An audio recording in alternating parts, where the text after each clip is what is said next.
New year, new hope. Happy New Year 2026. We wish all our students success, confidence, and their target band score this year. Keep believing. We're with you every step of the way.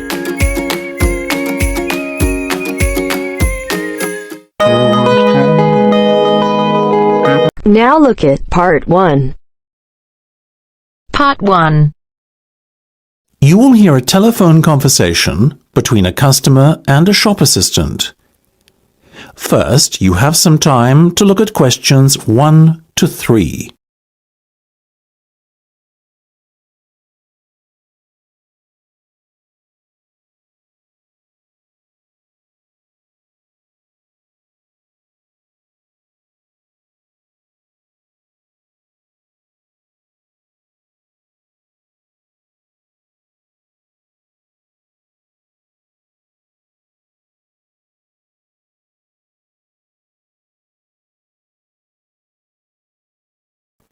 You should answer the questions as you listen, because you will not hear the recording a second time.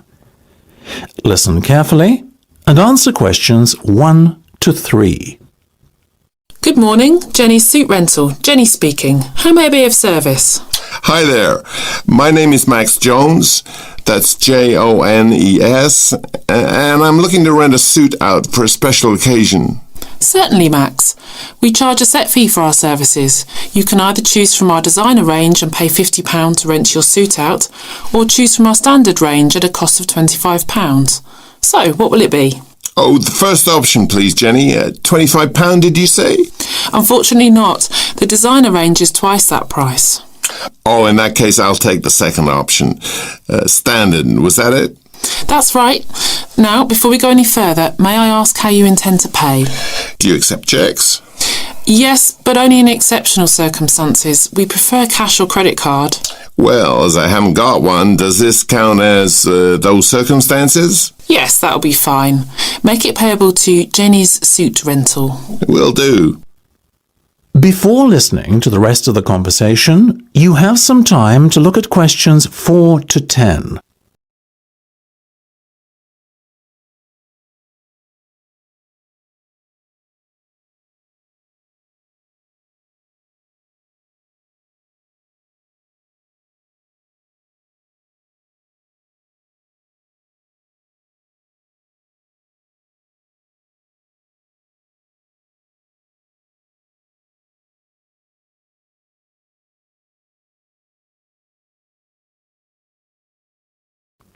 Now listen and answer questions 4 to 10. Now, Max, can I take your measurements, please, and a few details about what sort of suit you have in mind? Certainly. Let's start with the trousers then, shall we? What is your waist size and leg length? I used to be 32 waist, you know, but these days it's more like 36. Too many cream pies. I've been there. And about the leg, 34? I wish. I'm afraid I'm somewhat lacking in the height department. Not even a 32. 30, I'm afraid. Never mind. As for the colour, could you do a dark grey suit? In fact, we have a very smart one of those in just your size. You're in luck. Now, what about shoes? Same colour? No, I think I prefer something darker. OK, let's go with traditional black then, shall we? What about size? I'm a size 45. By my calculations, that's 10 in our sizes. And style? What have you got? We do suede, nubuck and traditional leather. Definitely the last one. Very well. And will you be wanting a necktie? Do you do bow ties? Of course. I'll put one of those down in your order. Dark grey, I presume? Perfect. To match the suit. I think I fancy a light blue shirt, by the way. Might I recommend a green? Green would go very well with the suit you are renting. Light or dark? I'd say dark. Dark it is then. My neck size is 17 and a half. Hard to believe that a little over a year ago I could fit into a 15, isn't it? Those cream pies again, right? You got it. Now, what about your suit jacket? Same colour as the trousers, obviously, but what size? Medium should be fine. Are you sure? Yeah. And have you got any of those 3-button ones? I'm afraid not. The 1 and 2 button suit jackets are far more popular at the moment. In fact, the 1 button is all the rage. Let's have that one then. No problem. Now. That is the end of part 1. You now have half a minute to check your answers.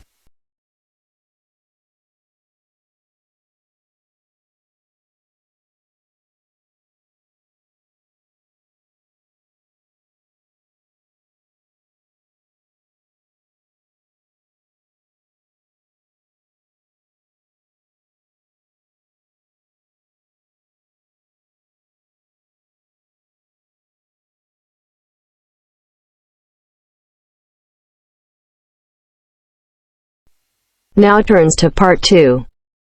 Part 2. You will hear part of a radio programme in which the manager of the Apollo Leisure Centre is interviewed about the centre. First, you have some time to look at questions 11 to 16.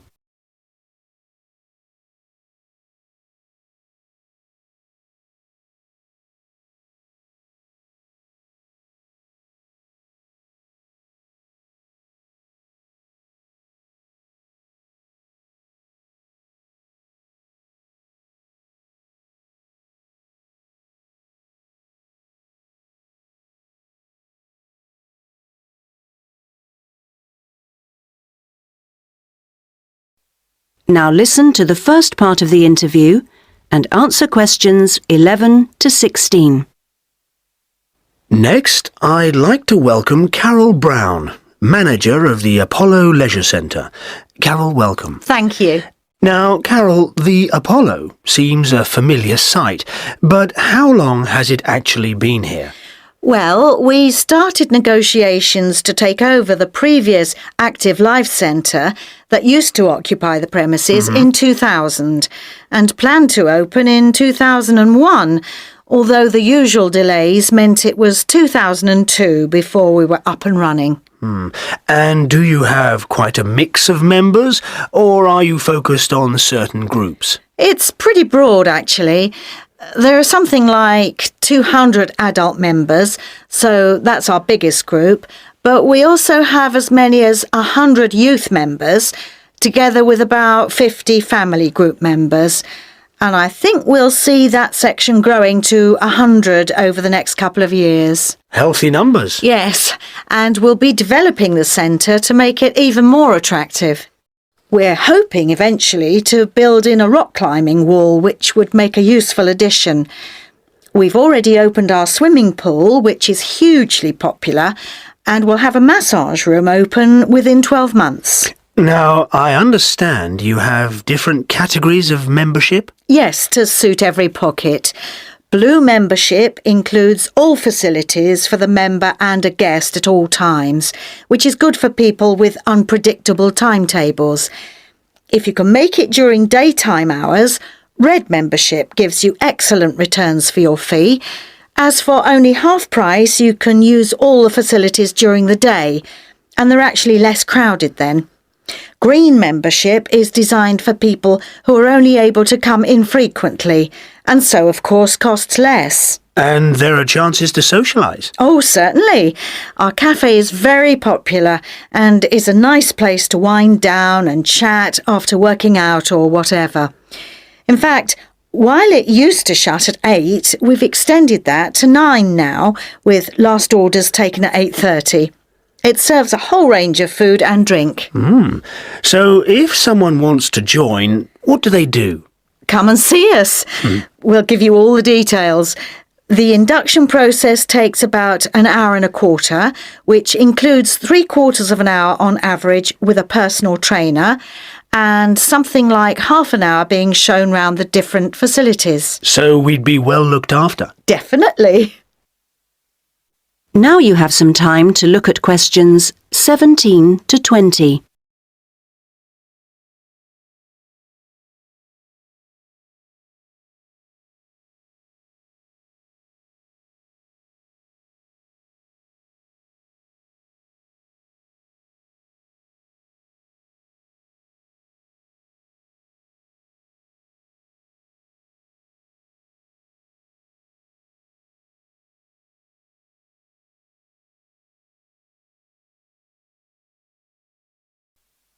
Now listen to the rest of the interview and answer questions 17 to 20.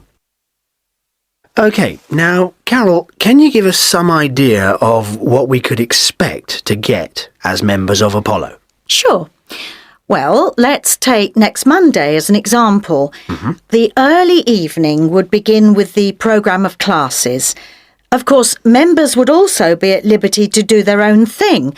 I'm just talking about the listed classes that we'll be offering. So let's say you're free to turn up at 4 p.m. You could spend an hour in a class that we call gentle exercise. This isn't a hard workout, as you might be imagining it, but a session designed for those who perhaps are not used to rigorous classes and would like something to ease them in. Right. The next thing on offer will be starting at 5, and again, it'll last for an hour. In contrast, this is what we simply call weightlifting. It's certainly not for softies, but this strenuous session is, of course, carefully monitored, and we wouldn't let anyone do anything silly. Oh, well, that's reassuring. And then, kicking off at 6:15, you'll be welcome at a class aimed at promoting better lifestyles, which we run under the banner of healthy living. We'll give you all sorts of useful advice about just living better. Oh, sounds easier than working out. And probably at least as important. And rounds the evening off nicely. Oh no, we still have one more offering. Oh. These days, so many people are working, frankly, more than they should be. And we try to combat the stress that creates by encouraging those who can to take part in the class we call relaxation. You can learn lots of helpful techniques for staying calm when you think everything's going terribly. Now you're talking. So we'll see you on Monday. Now... That is the end of part 2. You now have half a minute to check your answers.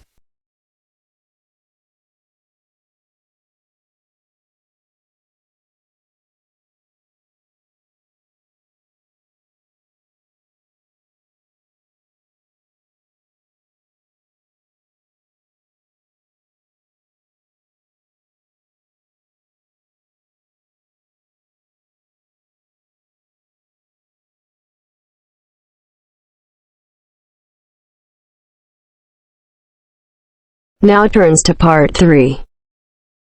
Part 3. You'll hear an introduction on the housing conditions in Chapmanville. First, you have some time to look at questions 21 to 24.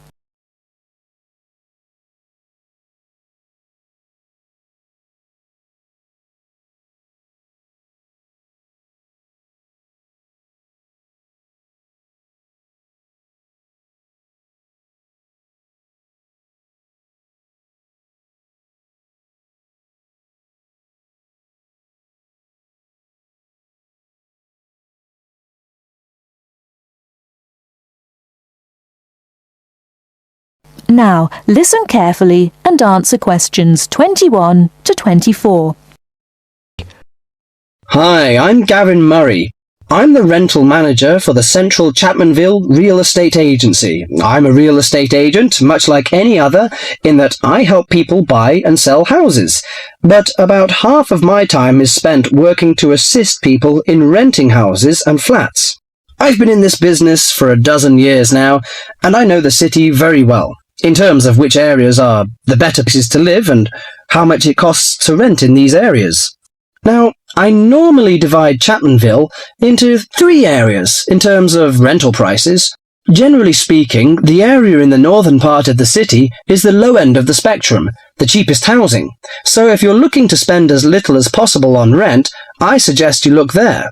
The most expensive area would be the eastern part of Chapmanville. Most people think it's the prettiest part of the metropolitan area because of all the hills and parks.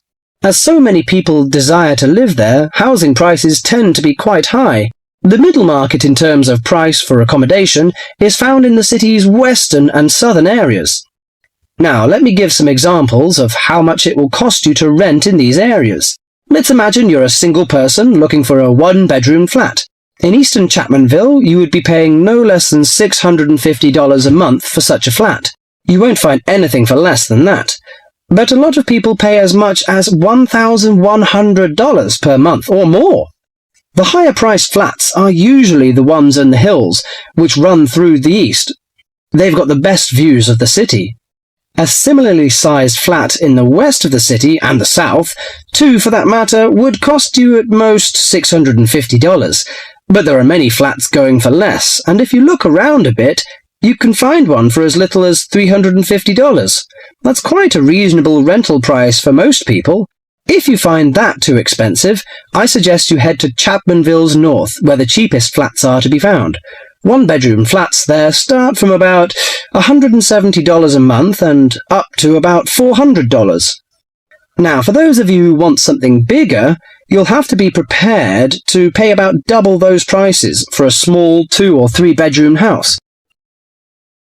Before you hear the rest of the talk, you have some time to look at questions 25 to 30.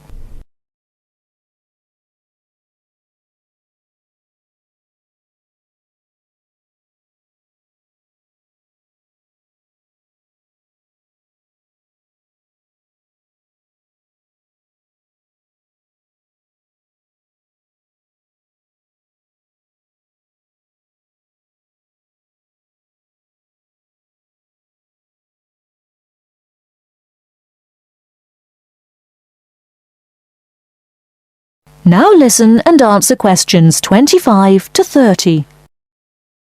For those of you who want something bigger, you'll have to be prepared to pay about double those prices for a small 2- or 3-bedroom house. That goes for any of the areas I mentioned. Okay, so much for prices. What are the advantages and disadvantages of these areas? Well, I told you that the eastern part of Chapmanville is the prettiest. There are lots of parks and lots of trees all around there. Oh, I should mention that the only public transport in the east is the bus. There aren't any trains, so it's not that convenient, as you can imagine, even though it's richer part of the city. In the south, you've also got the river, but you won't find too many parks there, because of all the factories alongside the river. In fact, there's quite a bit of industry in the south, which makes it a less desirable place to live. Still, the south is convenient because of public transport.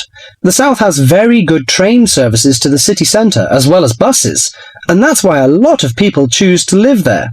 I said earlier that western and southern parts of Chapmanville are about the same in terms of the price you pay for accommodation. They also have the same sort of public transport services, but the two areas are quite different in other ways. The west is next to the bay, so it's quite attractive in that sense, but there are a couple of problems with the west.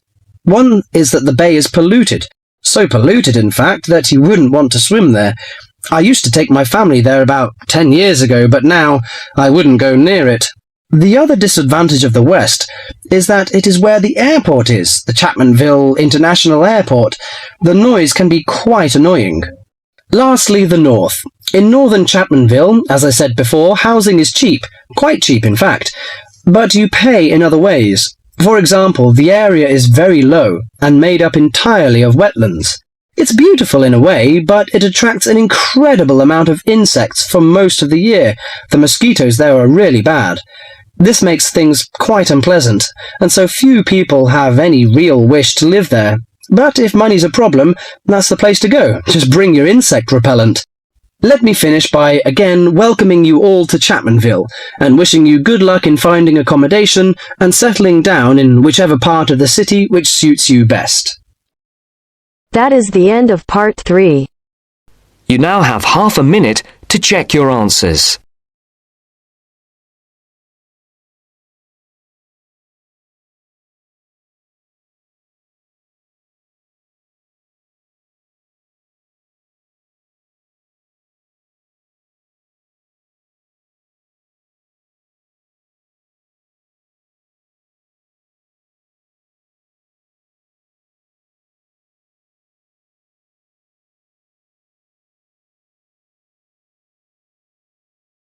Now turns to part 4. Part 4. You will hear a talk about developments in public transport in large cities. First, you have some time to look at questions 31 to 40.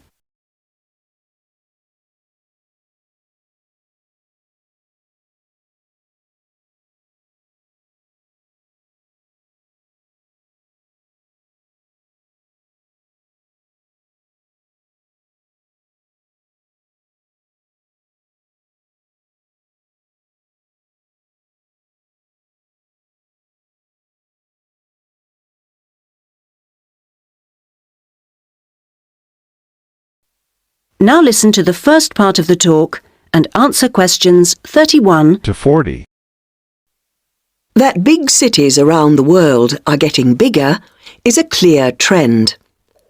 This situation is going to make the issue of transport increasingly important. Cities cannot work if their people and their visitors cannot move around. This means that public transport is vital to the success of cities. And yet, private car ownership is increasing all the time. Can these two facts be contained in the same reality? Isn't the car slowly but surely strangling the city? But we must acknowledge it does have genuine benefits. Having said that, the fact that car owners can escape to the mountains is of little relevance to the issue of daily city life, in which we need to do things like ferry heavy shopping and luggage around, something the car, of course, is invaluable for. But the so-called family car is rarely occupied by a family, just a single driver taking up a lot of road space. It's not only the car that clogs up our roads, of course. Trucks are heavy, noisy and smelly intruders. But it's hard to persuade companies to opt for rail freight rather than road. They argue that it is cheaper and more flexible, and trucks are undoubtedly able to go when you want, where you want. The cost claim is false, however. Truck companies don't hold themselves responsible for the environmental costs they incur, nor are they keen to calculate the time spent on repairs or delays. So, this is our first challenge, the sheer volume of traffic. If we compare 3 developed and urbanized countries, we can see interesting differences. The UK, for example, has just over 20 million cars, 1 for every 3 people approximately, and nearly 3 million buses and trucks. These figures sound very high, but in fact the Netherlands, although only a little over a quarter the population, has more vehicles per head of population. Meanwhile, Germany, bigger than both other countries put together, actually outstrips either in terms of vehicles per head of population. Now, there is no correlation between these figures and the percentages of journeys made on public transport. This means that the route to better public transport use is not abolishing the car, but rather making public transport better. Not surprisingly, where people can choose, they choose the thing they prefer, not the thing they don't. How do people judge public transport? Well, a major survey was carried out this year, indicating that there are many aspects, from clean interiors of buses to the proximity of routes to homes and workplaces. Fare prices is a complex issue and needs to be accounted with car costs. What people seem to find most frustrating is scheduling. If the route doesn't pass their departure point when it suits them, they'll drive instead. The issue of personal safety seems to have reduced in urgency with better lighting at stops and CCTV. Now, various measures are being taken in a number of major cities, all designed to increase the appeal of public transport and thus to persuade car users to leave their cars behind and free up the city's roads. Among these is bringing in smart cards. These are purchased in advance and mean passengers spend less time waiting to buy tickets and board buses and trains, particularly when switching across transport modes within the same journey. Another initiative is the use of computers in managing scheduling with greater efficiency. But such logistical measures are not sufficient in themselves, and indeed the benefits that they bring are often less apparent to passengers than to transport managers. From the passenger's point of view, the fact that buses are becoming more comfortable is significant. because it brings them more in line with the car. Delays and diversions are, of course, deeply irritating for passengers. Even if these can't be eliminated, ensuring that passengers have more detailed information available to them will help to reduce their sense of stress. We often associate public transport with inner-city travel, but of direct benefit to passengers are systems such as taxi sharing and Dial a Bus, which provide more flexible options for suburban journeys. And finally, nothing really significant can happen without a shift in people's mindsets. The way we travel is an expression of our values about many things. Companies operating public transport are slowly but surely finding it possible to sell their services as a public-spirited alternative to the car, as awareness of environmental issues has increased radically in the last few years. Overall, then, this combination of steps and changes has a good chance of shifting the city out of the car and onto the bus and train. That is the end of part 4. You now have half a minute to check your answers.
Give it